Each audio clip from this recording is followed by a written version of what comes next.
Voilà.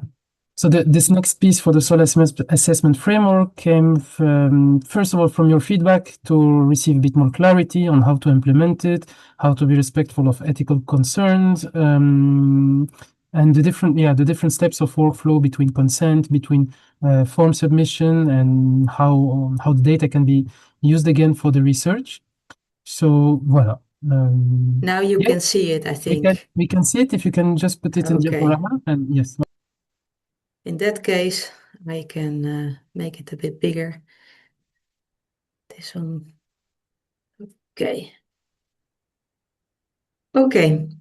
Um, yes, well, thank you, Abdul, for giving me this space to update you on the SLAF implementation. And I would like to start by thanking you actually for all the efforts you have already undertaken to, well, at least to try to implement our questionnaires, to spread our questionnaires to test soil literacy in the European people, the children, well, anyone really. And I know also that the implementation process, it's quite, let's say, difficult. We have been, well, setting this up is not easy. And actually, we do it all together because the problems you encounter come back to us, and then we try to find solutions, etc. Getting the ethics, let's say, established was also very new to us. So that's the reason why it has all been, well, a bit delayed. And also, yeah, it was not easy to set it up, but we give it a try. And with this, so I will show you now two very important slides that should give a good hold on to implement our soil literacy assessment framework. And it actually starts with the timeline, which is new to you. We will be ongoing implementing the SLAF until June 2026. So I really hope this gives you some space to breathe, really. Um, it gives us some space to breathe, so that's good. So we have some time to implement the questionnaires. The first step, the first question. So on this slide, I show you three questions that are important to answer for yourself. So first, the first thing you need to consider is what is my role really in the SLAF implementation? Am I a consortium researcher with ethical consent, for instance? Or am I a community of practice leader or member?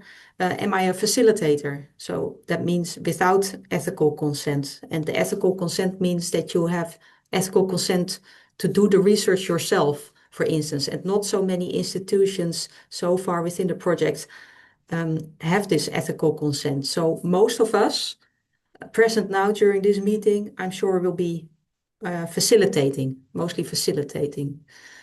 Well, that's the first question. The second question is, who is my target group? So who is your target group? Where are you going to spread the questionnaires? Is that primary education, secondary education, well, let's say below the age of consent, or general public? So that would include tertiary education, teachers, lifelong learners, anyone really above the age of consent. And today we focus mostly on primary and secondary education where we need parental consent to spread the questionnaires among the students. So that's the second question. Now the third question is, what does it really mean to have consent or not to have no consent? So this becomes especially relevant if your target group is below the age of consent, and then I use my mouse here.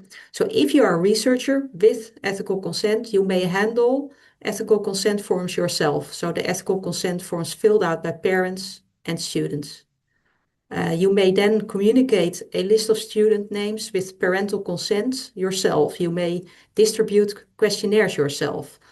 So in that case, you have a bit more freedom to actually spread the questionnaire yourself, to find out which children, which students have parental consent and can thus do the questionnaire. Now, in most cases, you will not have ethical consent, and then in that case, you cannot handle the ethical consent forms yourself. And therefore, we ask you, if you are a facilitator, to contact this email address to request for ethical consent forms. well, and that's what the next slide will be about. So first, these 3 questions are important to answer for yourself to check out what your role is and what you can actually do and what you cannot do. So the next slide shows the actual workflow, the steps you can take. And here again, you can see the 2 roles. So for consortium researchers and for facilitators, who can also be consortium facilitators or COP facilitators. And actually what we advise is that everyone does the same thing, basically. So follow these 5 steps. First, so step number 1 is to establish the commitment of the schools. So you come into contact with a teacher, a school, and then you identify which target groups you can test, you want to test, or are to be tested. Classes, groups, students involved, primary education, secondary education, and you plan, let's say, together with the teacher or the school, an implementation date. That's step number 1. Then going to step number 2, so either facilitator or researcher can then send an email to this email address where you indicate the target group that's going to be tested on soil literacy, the language you require, so the language of the students, the country, the age of the students, so we can ensure we send you the right consent form, and also the implementation date. So we require this information to get back to you. And the outcome will be that you will receive the right link or QR code for the consent form, for the parental consent as well as the student consent. So we go to step number 3. So then you have the QR code we send you, and then you can send the teachers the QR code, and the teachers can send it to the parents. So the parents must, together with the children, with their child, do this consent. They need to fill out the consent form, and then we can see which parents have given their consent and which children have parental consent to do the questionnaire. The teacher need to set the deadline before the day that the parents have to have filled out the parental consent form. So we say this must be collected more than 3 days before the implementation date. So probably most of the time a reminder is needed, of course. Next step, so step number 4. So the deadline has passed for the parental consent form, and then you may contact us again. So the facilitator or the researcher contacts us again and request a list of students who have the parental consent. So we are able to check that. And then we can give you a list of students who have the consent and can thus do the questionnaire. So that's the outcome of this, let's say, next email contact. So you receive the QR code for the right questionnaire. And then becomes the most important step. So the 5th step, prepare implementation. So the teachers receive then from you the QR codes with the questionnaire or the link with the questionnaire, and the list of students who can actually take the questionnaire, they who can fill out the questionnaire. And this is very important, so this 3rd point here, only the students with consent have access to the questionnaire.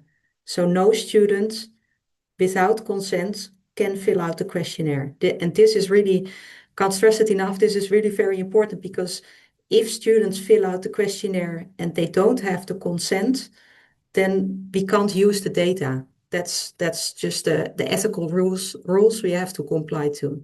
So this is very important. And the 3rd bullet point here just means that you need to make sure of this. So only parental consent, students with parental consent can do the questionnaire, and other students in the same classroom read a book, do their homework, look out of the window, do something else. And maybe your help is needed into, achieving that. I think this is a good moment that if any questions have arisen that we already discussed this, I have one or two more slides to show you, but that's just tips to reach out for schools. So are there any questions? Please, Armando. Yeah, I think Dora had a question before, but I'll take opportunity to ask That's my better. question on point number 4. What do you expect to be your response time after we contact you to request the QR codes for the student list? Yeah, that 3 was my question. days. 3 days. For you to get back to us with QR. Exactly. Yeah, Okay. within 3 days. Okay. And so I think if we can go back to the previous slide where we mentioned about handling, yeah, I think it was really just the slide before. Voilà, on the right, you may handle ethical consent form filled out by parents. You may not handle ethical consent form yourself and will always need to contact. So Dora, your question, what do you mean handle, whether it is digital or whether it is paper, means, yeah, distributing them, gathering them, scanning them, touching them, let's say, even. That was the hardships that we are facing now because of ethical rules with minors. Yes. Yes. So to be clear on that, we can only give you consent forms by QR code or a link. So indeed, it's digital. So we cannot handle, facilitators cannot handle paper versions. That's only that, yeah, researchers with ethical consent can do that. Which, on the other hand, I think it makes it a bit simpler. It is a restriction. Before we had maybe paper, maybe digital, but it does make it simpler for your work, because then it's scheduling the moment to implement it in the school, sending the link, the QR code to the parents so they can implement it, having the list of the students that can implement it. And so there's only one moment where there is actually papers to be used. It's when the SLAF is implemented. So all of those restrictions are not on your hands. Yes, Dora. Okay, I have a specific question now, because I'm also wondering, does it have to go through teachers? I mean, for example, if people are homeschooling, then they have very limited contact with like a school itself. And I'm also wondering if it's possible to spread through parents' association, for example. Yeah, that is a very good question. So far, we have just been considering classrooms, actually for a good reason. That's because in the classroom, you have to control that children are not, supervised when they are supervised. They are not. They cannot be helped filling out the questionnaire, because we want to, measure a baseline basically. And if children perhaps do this questionnaire together with the parents, they might receive help, and then we measure the wrong baseline, let's say. So that's why we said, like, in the classroom, no help from outsiders. They do the questionnaire. So ideally, Dora, if you reach out to parents association, then they can inform and get in touch with the teacher to have it in the classroom. And about homeschooled, that is true. That was a bit of an oversight about homeschooled. Yeah. This is a very interesting question, because homeschooled, then the parents take over the teacher role. So in a way, the living room might be the classroom, and then if the teacher, promises there is no help, then in a way it's a similar situation. But we have not discussed this among ourselves. But it's true. Like the main mindset is the test is not tampered. They're not helped. They are really doing the help. The students, the kids are doing the test themselves. Exactly. That's the main principle. So that's crucial in our experimental work, in the research. Do you understand why I'm asking? The background regarding Finland. Yes. Yes, I realize that. Yeah, and we have not considered that too much. So we might need to get back to this. So Thank you, Laura. keep in touch. Yeah. Thanks. And this feedback about not tampering and not helping the students, it's valid even in classrooms, right? It's voilà, it's just to measure the baseline. We have Emanuela. Feel free. Yeah, sorry, I couldn't find the No worries. raising So hand. many buttons on Zoom now. I got sort of an ethical question. I know that everything has been very complicated because of the consent and everything, but I was thinking, I'm in Italy, and all these things are going to be very difficult, consent and everything.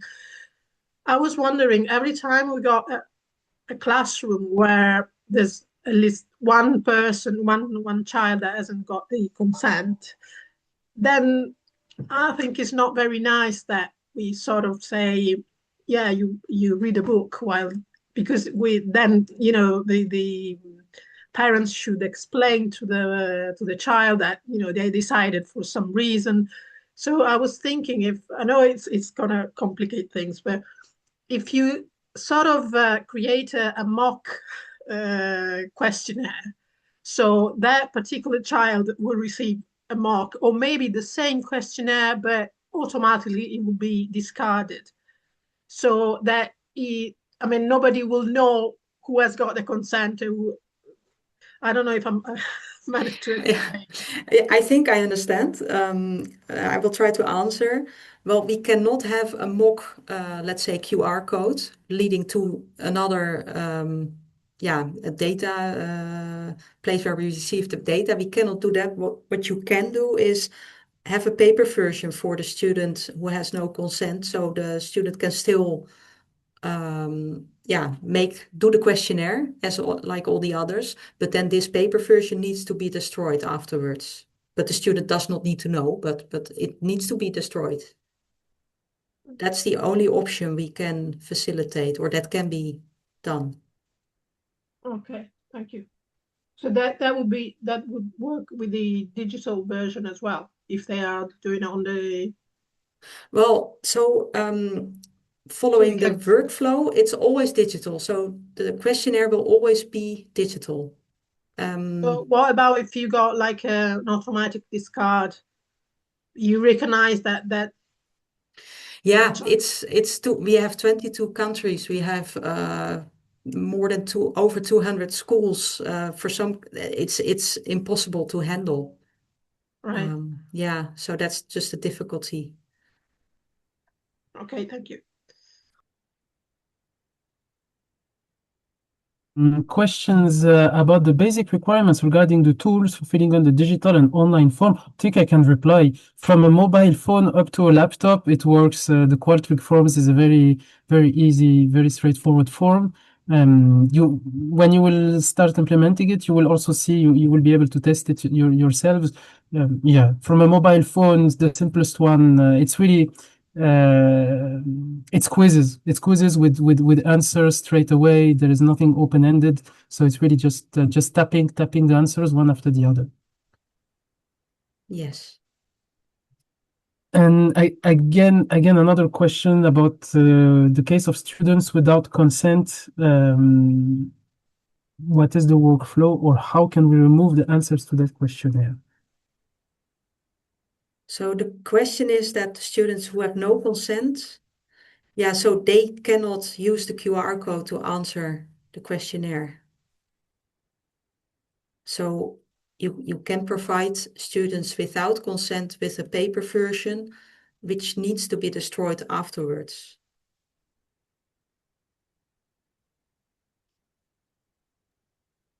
Is it clear, Mili?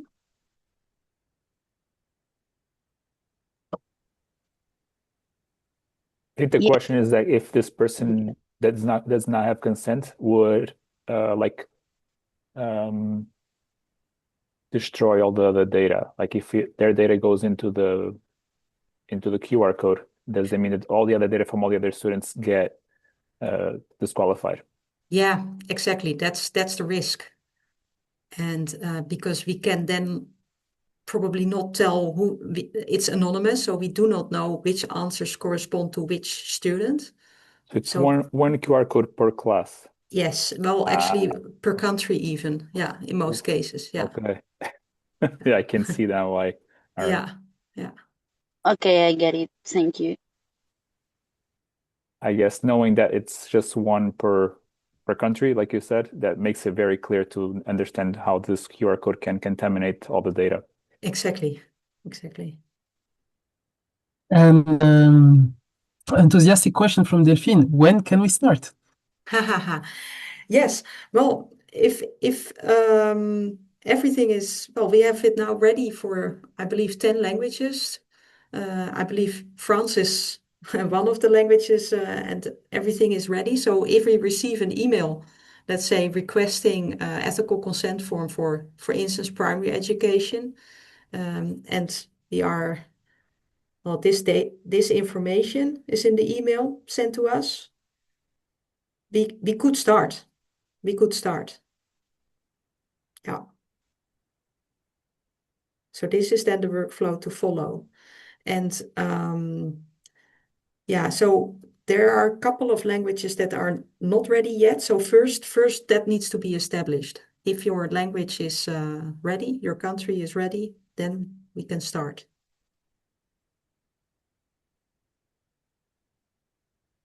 Yes, and for that one, the ball is in my court to send to the COP the list of QR codes for the access to the QR codes. Correct? Voilà. So my invitation for all of those who are here. So those links will be shared alongside with the slides of Ingrid. Do not share them further, because to manage them, to handle them, somebody needs really to understand those 4-5 steps, understand the chain of communication to get consent or not. Otherwise, data contamination, as we have mentioned, if we have more replies than consent forms, we're a bit locked. So I will be sharing per country the link of your own country, one by one, like this, with the slides here. And if you hear about anybody who is very welcome to support in the implementation, to take part in it, redirect them to us first, so we can just make sure that they understand the process correctly. If they have any question, you are very welcome to brief them, but please do not share it further before us. I have one addition to that, Abdul, because what you have just said is very important. And that's why we ask this information here in step 2. We ask for the implementation date. So if we are sure that this date, the questionnaire is handed out to the students, so the QR code is given to the students who have consent and who will fill out the questionnaire, we can link that. So the outcomes in the questionnaire with the QR code, that's for the entire country, let's say, we can link it to the implementation date. So if we have, let's say, answers out of the implementation date, so not on that date, then we must assume that these answers are not valid and will therefore be discarded from the data set. Yes, Marilena?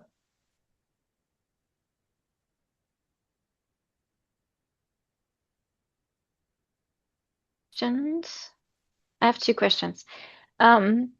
First, how many classes would you like to have per country? Ask, or how many people? Well, preferably we would like to have 10 schools and 1 class per school. Well, more is always, well, better, but minimum of 10 schools, and that includes both primary and secondary schools. That's the goal. Okay, and I'm not sure if I understood that, but is there a person per country who is responsible to actually go around to schools and ask classes or teachers to do the questionnaire? Because I don't really have time to do that during my work time, and since we are, if I understand that correctly, are not allowed to like just distribute the information among teachers, which I could do in our network.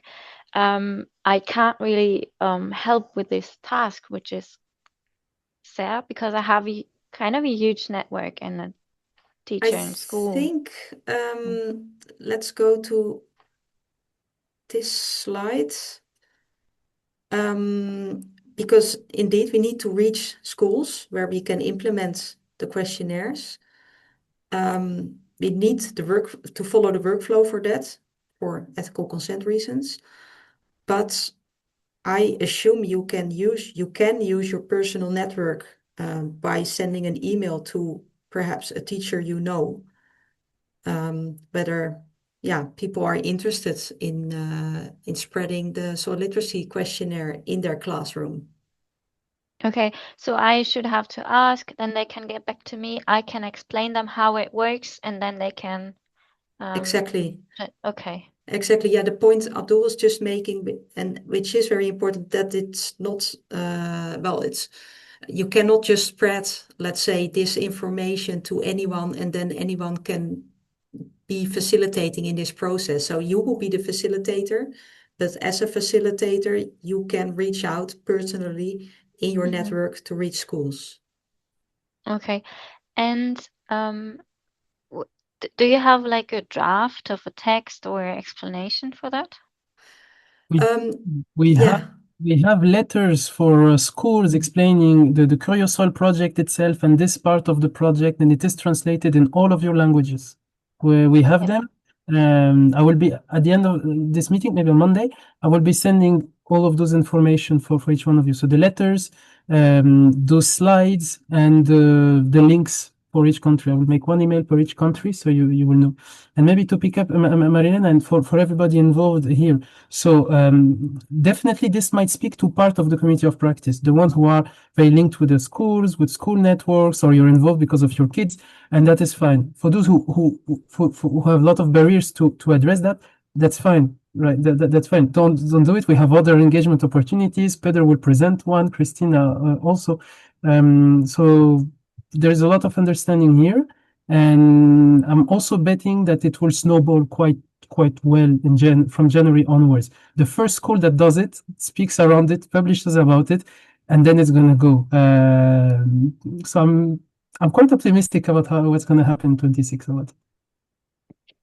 Again, I have one addition to the point made, that we have the letters ready, except they are quite generic, and I would advise anyone using the template letters to tailor make it to your own country, your own network, your own communication with the teachers and schools. I'm sorry, there was a question. Yes, Stefan. Yeah, thanks for showing us the process.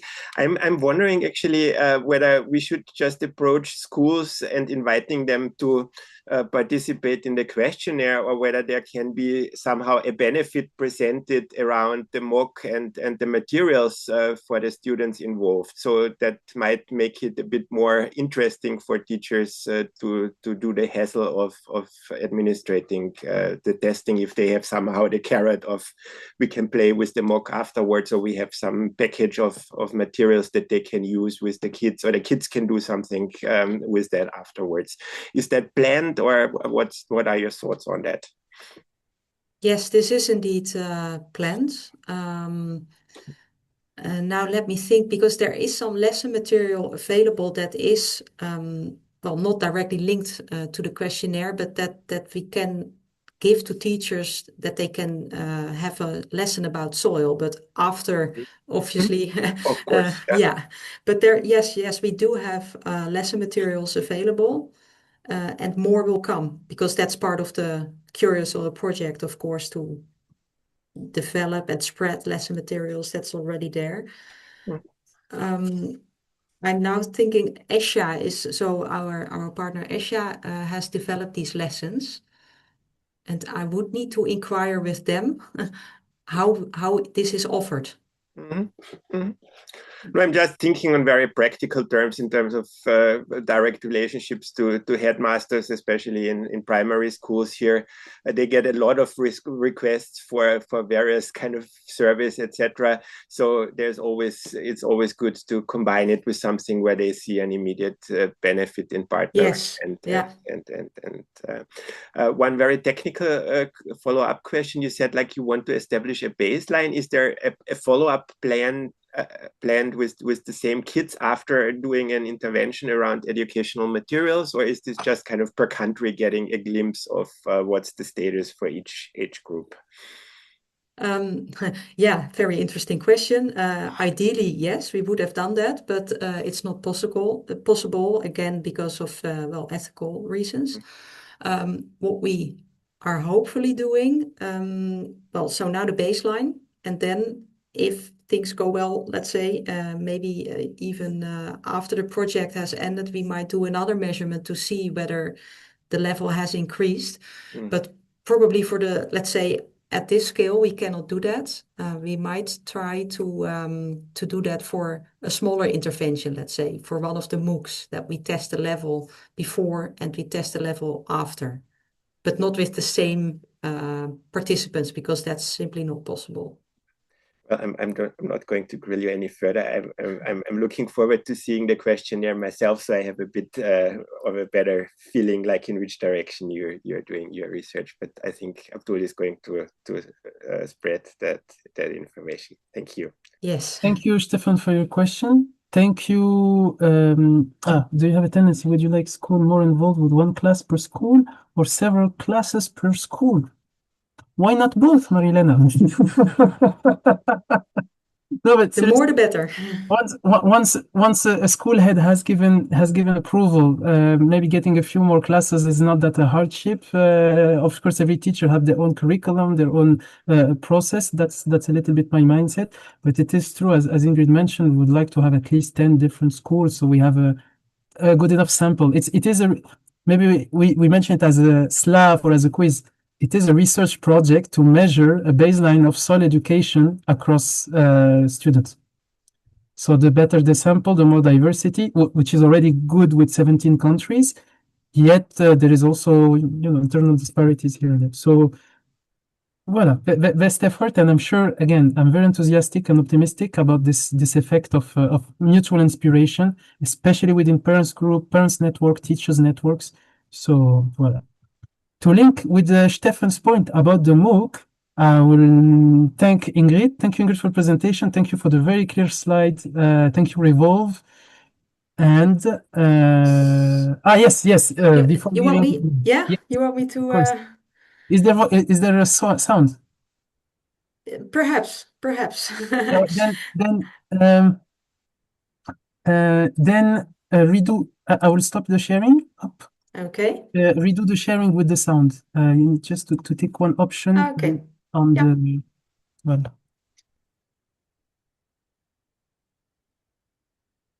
So I can go ahead. Don't see your screen yet. Can you screen share again with the yeah, I'm now doing it. It always works. So this is a very new release of the Soil in Action Studio, and what you can see here, and also here, is some vermicomposting by compost worms.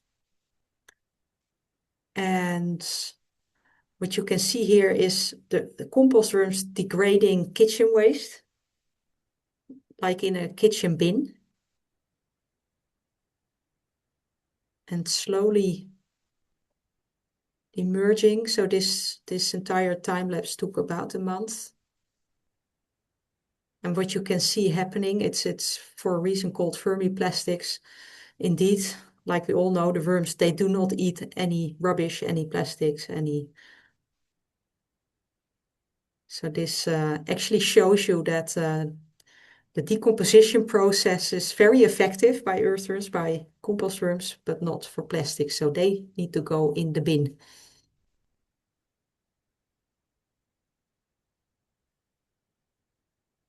So. Thank you, Ingrid, for the reminder. Why are we doing all of this? Exactly. This for soil. Yes. It is Yeah. possible. Thank you so much. Hope we get more video. Yeah, I think one video every meeting to follow up the series on warm life. Yes. Please, Pedro, since we were talking about the MOOCs. Yes. So the first one. Hello, everybody, and thank you for having the time to listen to me for a bit. I will be very quick. I promise I won't bother you with consent forms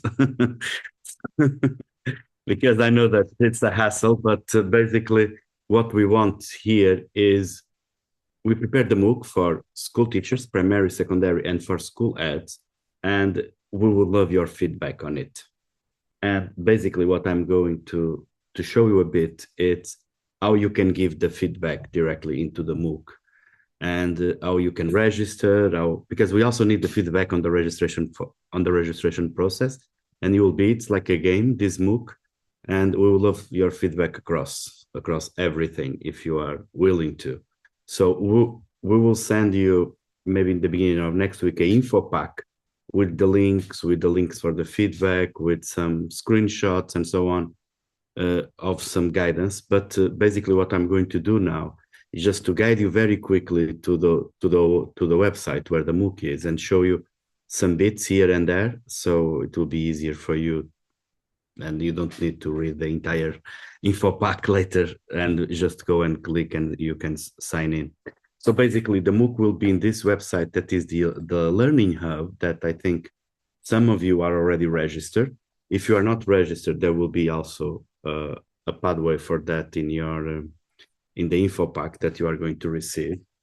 And you will arrive here. This is the Teachers and School Heads MOOC. We will have earlier next year MOOC for tertiary education students also, but this one is for teachers and school heads. So you'll enter, you register. Of course, you can continue without registrations, but for us, we will have your details already, so there is no data things that you can opt out because you are already in the system. So I would recommend that you register, because this is kind of a obligation by the European Union when we release the MOOC for everybody, that they can have access without giving the data. But for the purpose of having this gamification, people need to register, because if you access without registering, you don't have this gamification, you don't have a completion certificate and so on. So you just say you are in, and then the page will load, and then you have the options to choose the modules. So we have modules divided into 3 groups: the primary, school teachers, secondary, and school ads. And then you just, the next step is for you to select one. And I'm just selecting, for example, the school ads. And then you have the option to go and move forward to proceed and select your avatar. You will have an avatar that is kind of a character that you can select. And for now, the only one working is the soil scientist. And I'm going to explain you why is the soil science the only one working. All the rest are working, but because we want the feedback, we don't want to be changing your feedback, because the pages are kind of a replication. It's just change your character. And if we replicate now and you give the feedback, we need to change in all the avatars. So this way, you please don't worry, you just select the soil scientist, and then we will replicate with your changes for all the others. So this is the only reason only the soil scientist is available now. And basically you just choose. You choose, and then you have your avatar here. Okay, and then when you start, you have 0 soil samples, because the soil scientist will collect soil samples. The other characters, the other avatars, that at certain point when all of them are available, you can change. The earthworm will collect tunnels in the ground, and the gardener will collect baskets of fruits and vegetables and all of that. So you start with 0 soil samples. We want to have the forum engaging. So you have the opportunity to go and introduce yourself in the forum if you want. But if you feel that you are very famous already, don't worry about this. It's not mandatory for you to go to the forum. You just click to proceed to the modules. When you click to proceed to the module, automatically you gain 5 samples. It's like is the same as you go to the forum or not. And then you'll have the modules. And then you just come here and you select one of the modules for you to do. Like, for example, this one that is about the personal learning objectives. And let me just go back so I don't lose this page. So you select the module, you open, you didn't start yet, you open, you have like this text. Some of them are text, some are videos, some are quizzes, some are other materials. So you can come here, you try to interact with it. You can go back to the forum. Sometimes we have recommendations for you to do on the forum if you want, and you can go to the forum again and do the recommendations. Otherwise, you can just complete. But what we would love is if you feel like, oh, here we should have this diagram, for example. If you have a diagram that you can suggest, if you have something for us to change, you can comment down here and we will proceed to that changes accordingly. For example, here we should have this diagram and then you comment this and we will go through all of this feedback to incorporate them as you feel like it's needed or not. And you can even reply or like others' feedbacks. So it can be interactive. You can post comments, criticism, whatever you feel like. So, and then when you finish, when you feel that you are finished with the lesson, you just click on complete, and then, or it will take you to the next one, or it will take you to, if it is, in this case, we have a module. This is a module, what we call a module. And this module only have one lesson. In some cases, they have more than one. In this one, it has only one lesson. And then maybe you can go back to the avatar profile, and this might take a while sometimes, but then here you will see all the lessons that you completed, the ones that you still need to complete. If you go there, you will see, in this case, we have 2 lessons per module. You can see both of them. You can go back. And you saw you completed that lesson, you got extra 5 points. So you have 10 soil samples now. And as it's growing from 1 soil sample, 50, this is an example only to a field test tube with soil samples, and you get more and more and more. As we get more, so this is basically the MOOC, and we will love your feedback. You can register, like if we go back to the place where you can select to the place where you can select the types of MOOCs, you can select all of them if you want. Okay, it's okay to select all the modules for primary, secondary, and school teachers, because all of them will appear here then. Okay, you'll have more modules if you select all of them. So this means that you can collect more points in the end, actually. So basically that's it. In the end, according to the soil samples, you can get a certificate. It's not working yet, but you'll have people that are doing the MOOC will get a certificate, like the teachers and so on, with the list of the modules that you complete. And you'll see there are a lot of diversity in the modules. There are a lot of techniques. There are a lot of soil-related, education-related materials that you can see.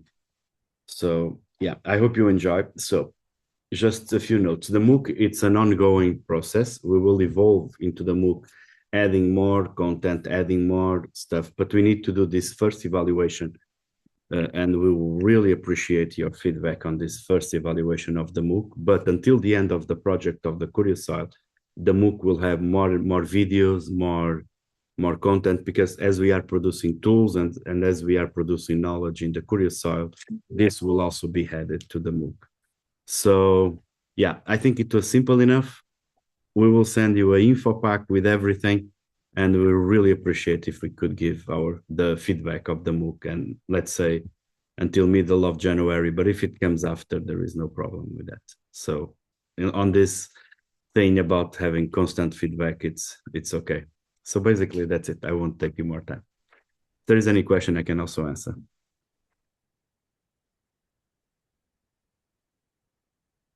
Lots of celebration. Yes, I will just say it out loud. The question from Elise Mathilde.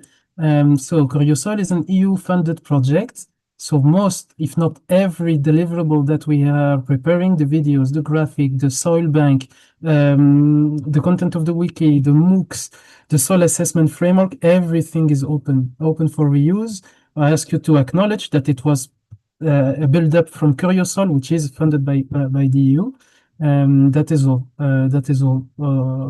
If you want to translate it in another language, for instance, that's also how we manage to include Turkey as a country, because it's open. We can build out on it in other countries. And so, question from first from Dora: what is the main differences between the three users? Yeah, that's a good question. Basically, it's the modules. The modules are different, and some modules are for primary teachers are, for example, the primary teacher, we have art subjects as therapy, for example. For the school heads, we have, for example, a module on learning leadership, parents management, for example, risk management. So there are different modules according to the profile that you select. So yeah, because there are different needs, and I think you realize that, and so yeah. Thank you, You Pedro. can do all three. You can do all three. You can do all three. Not now, not yet, but soon. Soon. Do the soil. Let's start with the soil scientist. And yeah, Armando, about the question, will it be on different languages? Yes, thanks to you. Because the first part is this part of piloting in English, just to make sure that the content is correct, if there is any anything to address, any feedback to improve. And then I will launch translation process in all the CURIOSOIL languages, and I will be inviting COP members to each of them do one part of the module. I'm looking forward to start doing it in French personally. So yes, it will be in all languages, and voila. But after this phase of piloting, to be sure that the quality is good, and after that translation, we'll do another piloting in the countries, in your own language. In Portugal, you will do it, and any adaptation can be made to your MOOC, let's say, unless there is something pretty generic for all the questions. But I think the current pilot in English will address that. So the next will be cultural adaptation, languages, age difference, maybe. Voila. Can I just say one thing? Please. Maybe it was not clear. So the avatar, that is the soil scientist, the earthworm, and the other that are just the gardener, is just for fun. It doesn't influence the content that you see. Okay, you just select them for fun. Then primary, secondary teachers, and school heads, this selection is the one that influence content. Okay, so you can choose the three different contents. The avatar ready, it's only the scientist now, but as soon as we finish this round of evaluation, we will make the others ready. But that part is just for fun. It doesn't change the content. Official launch in February after we deliver this bit. We need to deliver first. It's a bit strange. We need to deliver first to the European Union a report of it, and then we launch it right after in February. And after this piloting phase within the community of practice, within the consortium, so we are the beta testers. Yes. Before making the relaunch. Yes, anybody can do the three profiles. We are not going to restrain people on the profiles that they do, because we also understand that, for example, in small schools, a school head might also be a school secondary teacher or others. So people can register for all the profiles. And the first test, I will say 15th of January, we will start implementing the feedback on the report, and we will start implementing the feedback. But this doesn't mean that the feedback can come after that. So it can come whatever. Until the project is done, the feedback will be continuous. But because we will also be launching the translation, that's why most of the tests and most of the feedback needs to be done before, right?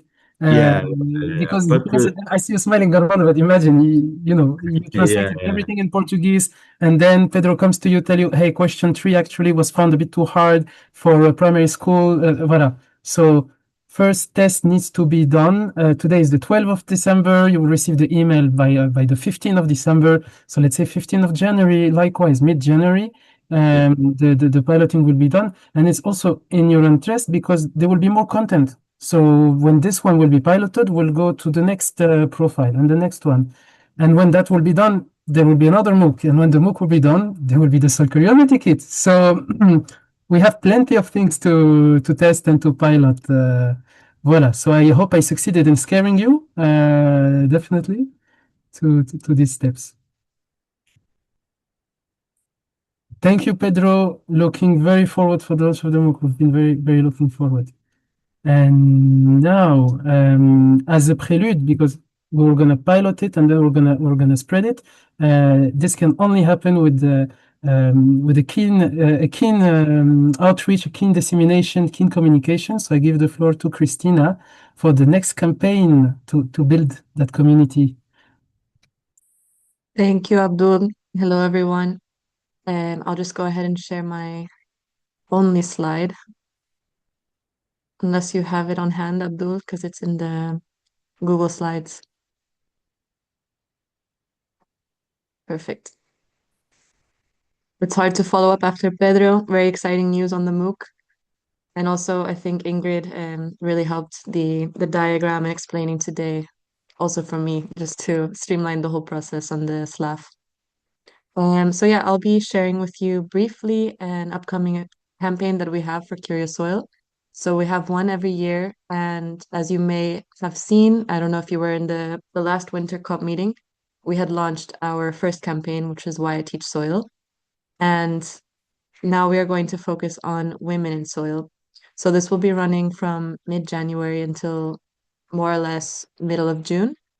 And the idea here is that we'll first start by doing more of a historical highlight of women who may have been overlooked for their contribution in soil education, soil science.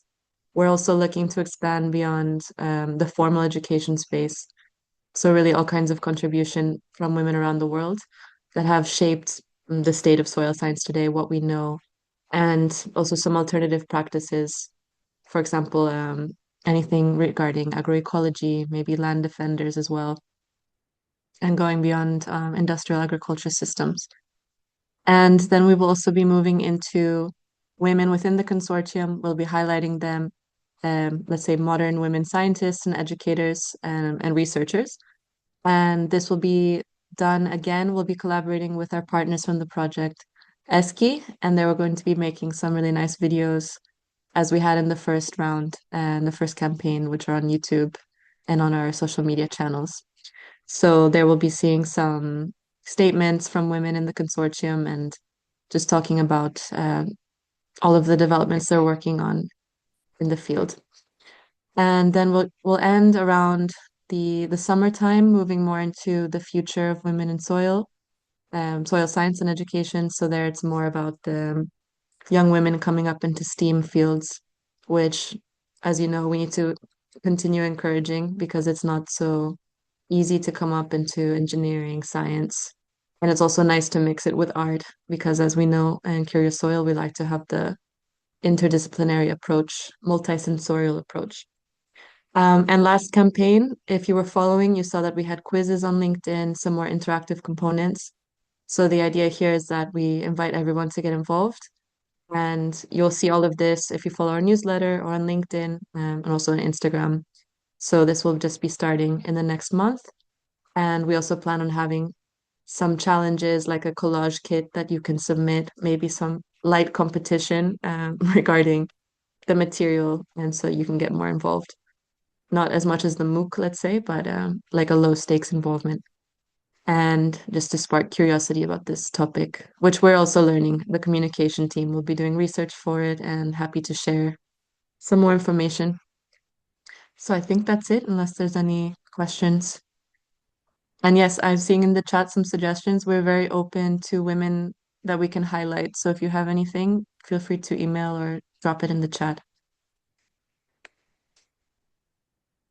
Thank you. Maybe Christina, can you put your email into the chat? Yes. Yes, I think feel free to reach out to Christina to prepare.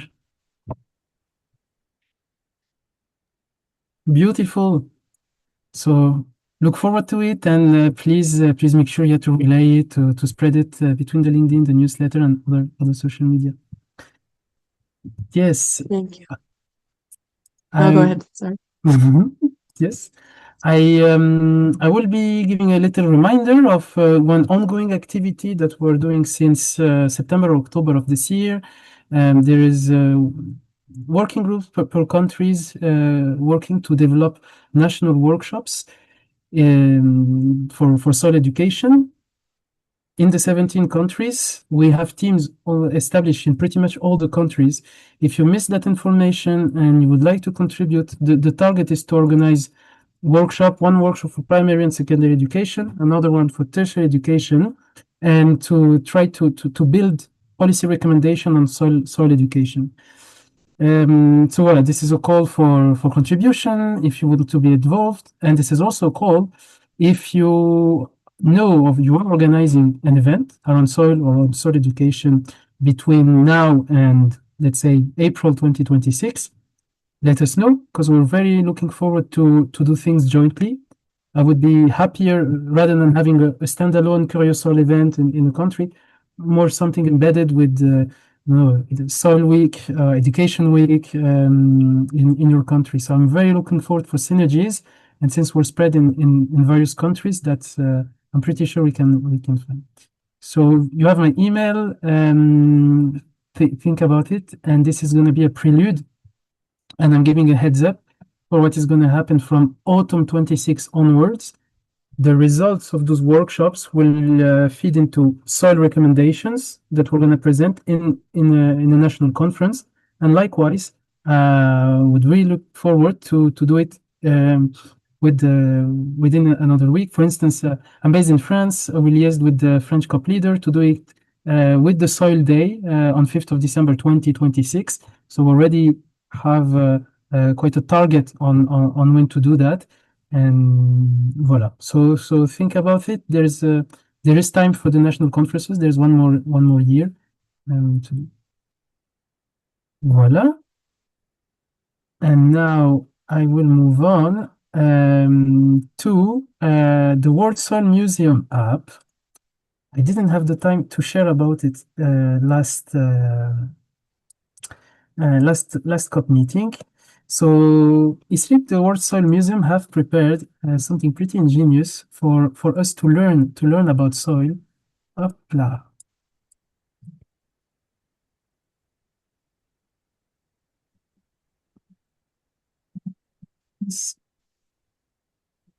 So now we are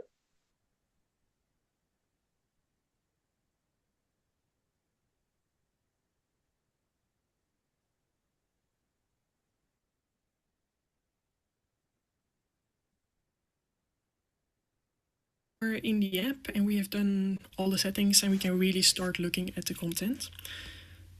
The first thing that is going to come up is a video. Feel free to watch that video. This video will, however, be replaced by January with a new video which we're currently working on, and that video basically introduces the World Soil Museum. Then if we go down, we get into the first section, which is the stories. These stories are all about soils that we have in our museum. So, as I already mentioned, all the content is currently grouped. There's not yet linked to users, so a way to communicate towards the app testers for whom the content is made. We put between brackets if it's for kids or if it is for adults, like here. So make sure to check that before you start reading, so you know for who the user group is. All the kid stories are written in the same way. As you can see at the bottom left part, you see in the green card, you see 2 stops. That means that if you open a story and you start reading, you're gonna get a first stop, which is this one, and this is basically the story. And then you can also go into the second stop, which is basically a small story explanation as well as an interactive quiz. So have a look at that. We also have, currently we have photos, videos, 3D objects, and questions as interactive means features, I guess it's called. So some of those features, we are looking into expanding them. We would really love to have, for example, with this 3D model, to have points on the soil profile where people can interact. If you click on them, you can you get content or you get quiz or anything like that. So we are looking into ameliorating that. But currently, you can just interact with this profile by moving it around, basically. So this is, all the kids stories are made in the same way. So yeah, have a look at the kids stories, and then the adult stories are built with 4 stops each time, where you first have, the first stop is about the event, get an introduction to the event. Then you get a stop card about the soul profile. The third stop is about the story of that soul profile. And the last stop is about the scientific insights, let's say. So after the stories, we also have teams. The teams work in the same way, where we put kids between brackets or adults, depending on the user group we are targeting. So have a look at that. The teams are very much still under development, so you will see we're currently first focusing on the text, and then we plan to add in photos, illustrations, videos, quizzes. So you might see a lot of text but not yet photos, and know that that is gonna come. I will try to add as much as possible in italic explanations on what we plan to add. So for example, if I take this one, which is for adults, here you see, for example, content will follow. So yeah, I will try to add that as much as possible to give you a nice idea of where we're working towards. And here you see the text is already added, an interactive question is added, but not yet photos and videos. Be assured that is coming. It just takes a bit of time as we are currently developing all of this. Another little comment I wanted to make is that you will see that certain cards have 0 stops. This is because we are currently working on that content, but it's not yet in the app. But we already wanted to put a card to show you a bit which teams are going to come up. We also plan to add more teams than what you are currently seeing, but yeah, already to give you an idea basically, so you can have a look at that. So yeah, I'm really hoping to see a lot of feedback from you all. That would be very helpful for us to include in our further development. And I think this is the main things for this app where we would really like feedback on, so on the stories and the teams.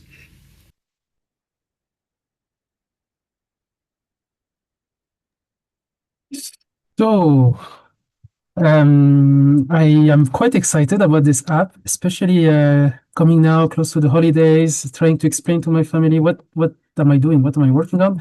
But if you're also into soil education, and you have various audience, well, the app is for you. I will share the link here. I will also be sending it by email. So yes, question by Dora. Yeah, I'm just thinking because, for example, in our country, it is possible, or actually it is implemented already, that kids cannot use their phones in the schools. So I'm wondering whether it's only working on mobile devices, or is it also available on desktop or laptop kind of settings? It's only on laptop, but that's a good point that you're making. So maybe that's a good feedback to provide. That now I know that even in Sweden now they backtracked onto the digital implementation in schools. That's a good point. I know that if you click on it from a laptop, it will tell you please use a mobile. So Okay. I'll provide that feedback. Of course, there's a tiny trick if you're a bit of a web developer to still force it, but I will give a feedback to that. So, Okay. but as you can see, we will have the MOOCs that is computer based. We have the mobile app that's mobile based. We'll have the Soul Curiosity Kit, which is more in person, and so we're trying to raise soul curiosity and soul literacy in all of those setups. Voila. And about the piloting of this app, so there's no deadline here. Just the sooner the better. Try a few stories, a few themes, play it around. Feel free to share it in your networks in terms really of piloting. I wouldn't want them to feel that this is the final product and then judge us a bit harshly on it. It's a pilot, beta version to improve it. Not really on social media, not to public things yet. There will be a public launch of it when it's ready. And voila, another way to to connect and engage with Soil. Tablet works, yes, it's only laptops, but from tablets onwards it works. It works indeed. Yes.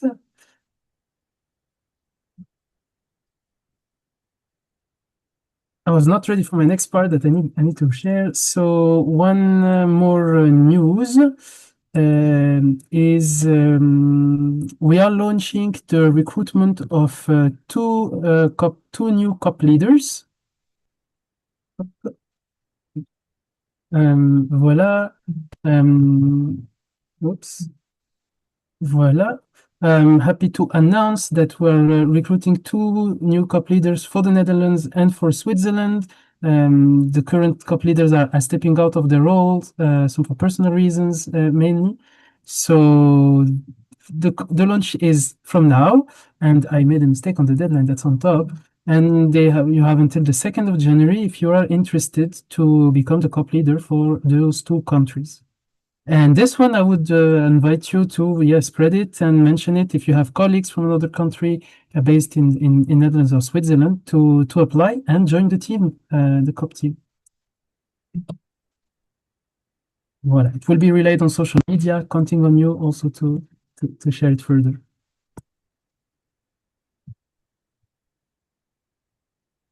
Okay. We're actually getting to a close. I wonder if there is any remaining question from what we have shared today. Let me know.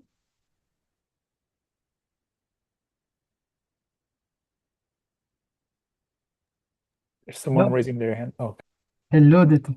Yeah, I just like to say that, I mean, some people are looking for artists and you have all these different ways of using artists. I'm a theater maker and I have a performance about soil. In Dutch, it's called bodem, buik, brein. And so you can translate it in bottom, belly, brain, two performers with each 30,000 billion extra. And we perform, in any case, in Dutch, but also in English. And we can also translate it into German. And the performance is for like the age of 12 and up. And we're already invited to do the end of CURIOSOIL in 2027 in Brussels? In Brussels? It's not in Brussels, it's in Ireland. Ireland, okay. But I would like to join other countries wherever we can perform. It's a plug and play performance, so we can perform everywhere. And it's like in 40 minutes. I noted. Sounds very fitting for the Soil Curiosity Kit, that kind of activity, which is less education, less cognitive, and more yes. And it's very personal, so it's no screen, nothing. It's very personal, and we like to travel.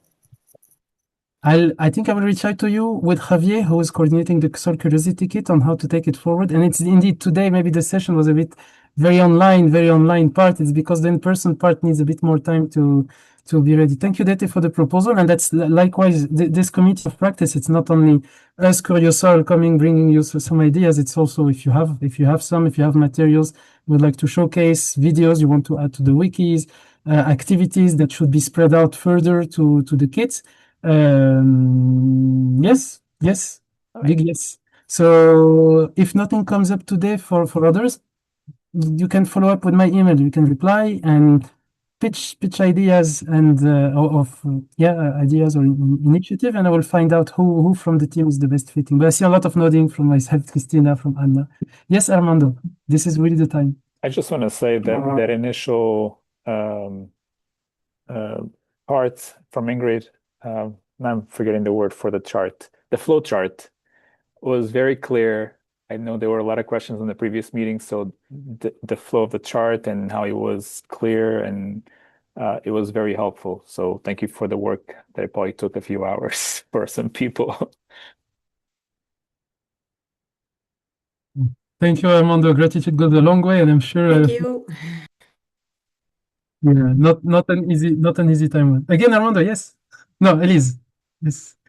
But not to go too fast. Yes, indeed, the whole process on the consent form while preparing the stuff has been has been challenging, and I think it's very creative answers what you brought, Ingrid and Christine. Yes, Elise. I also just wanted to say that this has been a great meetup. So many outputs now, just everything seems to be materializing very well. I also have like a quick commercial break, if possible.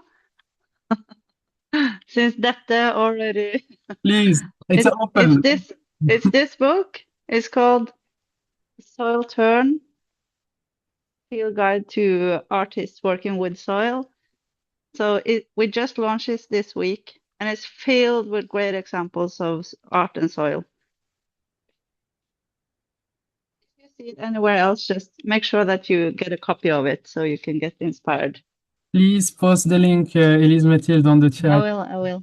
Likewise, Dete, if you have a link to your performance, please post it. I think it's fitting if I put it in the notes and in the article. As you know, I publish an article after every COP meeting. No, definitely. I call it mutual inspiration. No, it's not commercial.